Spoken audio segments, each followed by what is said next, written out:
try not to get fat this time around. I always blow up to 68, and I got like no abs. Is that your concern right now? That's my going to Cabo on Tuesday. I gotta look good on the beach. Instagram. Dedication. So, Aljamain, that fight was kind of a long time coming. Now it's in the books. What's your takeaway from it? It's exactly what I told him it would be. When he called me out a couple years ago, about 5 years ago, he was talking shit about my striking, and I told him, it's like, dude, I just started the sport. I'm a wrestler. You don't have to tell me my strike is now up to par. It doesn't mean I'm afraid of anybody. At the end of the day, we all step in that cage and we're all looking to fight. So, and I told him if there was any time for him to fight me, it should have been a couple years ago when I called him out, when I was just learning how to really, really strike. Now, I think with anybody in this division, I think I can hang with anybody, and I think I can beat anybody in this division for sure. Things started getting wild there in the second. You guys sort of had him against the fence, and you're swinging on him, and then his mouthpiece kept coming out. Was that something that started getting on your nerves? I was getting pissed because I felt like the second time he did it, it was to take a little bit of a break. And I looked at him, and I kind of gave him that look like, you did that one on purpose, because he was against the cage, and I was landing some good shots, and I was willing to burn my arms out to try to find the money shot that was going to either catch him in the liver or come up with the head kick. My coaches were calling for it while he was against the cage, and I felt it, and then mouthpiece on the floor for the second time. So yeah, I hope the crowd enjoyed that one, that little exchange. Yeah, the referee was actually getting a little bit of stick online, saying that he made some questionable split ups and that he jumped in too quickly with mouthpiece. What did you think of the referee, or did he not even enter your brain at all? I didn't, at that point, I didn't give a shit. It was more so the first time he split the mouthpiece out, and I've seen him do it in previous fights.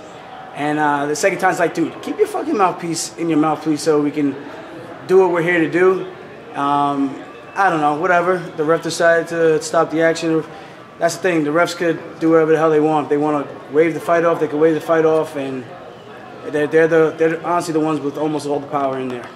You said your coaches were calling for that head kick, and I believe earlier this week, well, you said he gets kicked in the head every single fight. How much of that did you work on specifically for that? Oh, we worked a ton of head kicks. I just didn't want to overcommit because he's short, he's stocky, and he's explosive. The main thing I was trying to do, if I threw the head kick, was to lead with the knee. This, just in case he crashed the kick, the knee could help give a little bit of a buffer so he couldn't get a clean, direct strike. He clipped me a couple of times, me going for it, but like I said, leading with the knee, it helps with the chamber, and helps with the defense, and helps control the range a little bit better. So when you're watching that tape and you're seeing that, and you're actually in there, it's obviously different. Were those openings there that you had seen? 100%. I think I clipped him a couple times, but nothing flush. But you get a little excited when you see it and you hear the crowd kind of get into it, and you're like, oh shit, that must have been really, really close. I think I threw like a hook kick and I threw a bunch of crazy shit, but I wanted to do a little bit more flashy stuff. Al was calling for the spin, and I was trying to set it up off the spinning, off the side kick, but like I said, he's a crafty, experienced striker. He's been striking since he was a young kid, you know.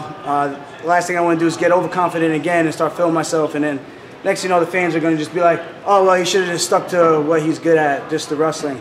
Like, this is mixed martial arts. We're here to grow and put on entertaining fights.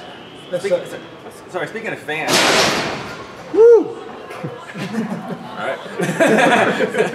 Speaking of fans, how different would this fight have been if this was anywhere in the East Coast?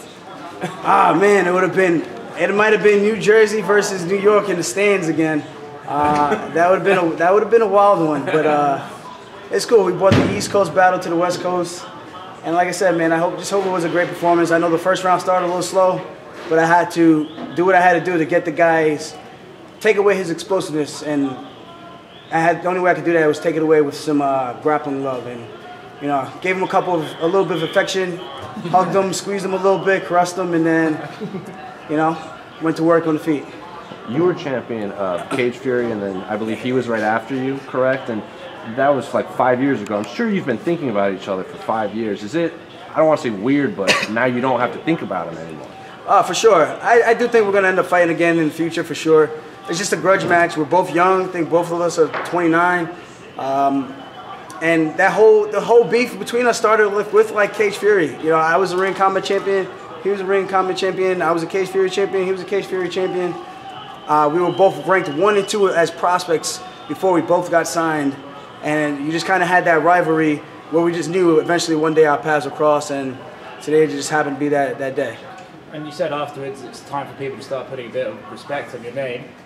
Where did that why did you say that? Why do you feel you're not being respected? Hey, you get the trolls, man, and people see me I'm on Instagram, I'm on Twitter, I talk shit back to the fans, but it's all fun and games. I enjoy that. You know, my downtime, I like to engage with fans, and you know, some of the fans appreciate it, some of them don't.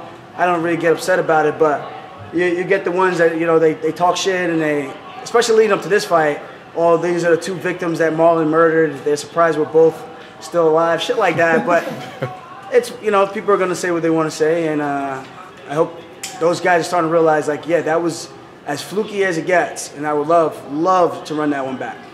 After the fight, you called Marlon out, and you said you want to run it back. What are we going to see differently this time from the Funk Master since your last fight? I think I respect his game a lot more. I think that fight would have shaped up to be a really, really competitive fight. I'm not saying the outcome could have been different. I'm not saying I would have won, but it would have been a much different fight than ending like that about a minute into the first round. That was, honestly, it was really shit. And I didn't respect the guy. And when this game is super humbling, and it will, you know, it's the highest highs, the lowest lows. And that was probably one of the lowest moments of my career.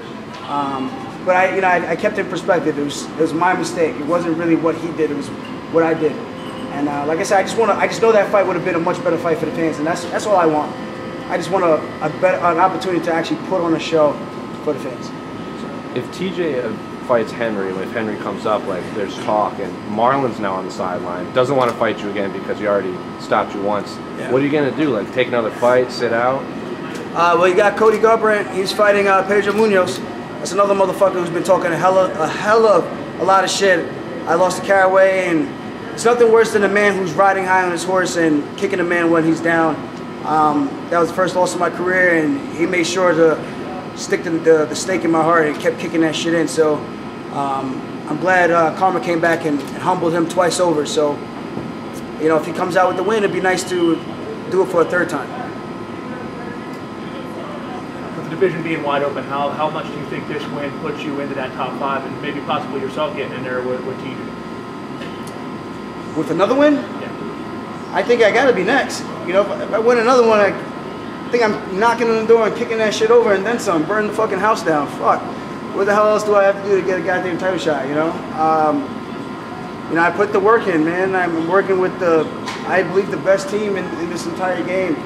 We're the Long Island Stud Muffins. You know, we have fun, we break balls, but when it's time to work, we go out there and we work, and we're, at least for me, I can speak for myself, I'm super emotional, man. I put so much into this. Walking out of the cage alone today, I could have just burst into tears, and that's just how I get like that, because I put so much into this. It's I live for this, you know. Your 2 gyms in New York, there's been a bit of a long-standing rivalry, not just between you and Jimmy, but between Tiger Schulman's and Sarah Longo. How gratifying is it for you to go back to Uniondale and saying, look, we just took out one of their top dogs? Now I can go back home and go to the gym, kick open the door, and say, Spartans, what is your profession? Ahoo, ahoo, ahoo. That's what I'm gonna do when I get back home to Long Island. You think Cody beats Munoz? I don't know. Munoz is a tough dude.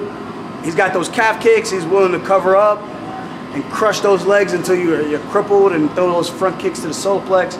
He's stopping guys. He's dropping guys. And I think we made our debut the same night. And I've been keeping my eye on him for a very long time, because I knew our paths would cross eventually, and I could see him coming up with the upset. You know, Garbrandt doesn't really kick very much, and I think that could be the difference. And Garbrandt is a talented wrestler, but Pedro catches guys when they shoot in, and his pressure, you know.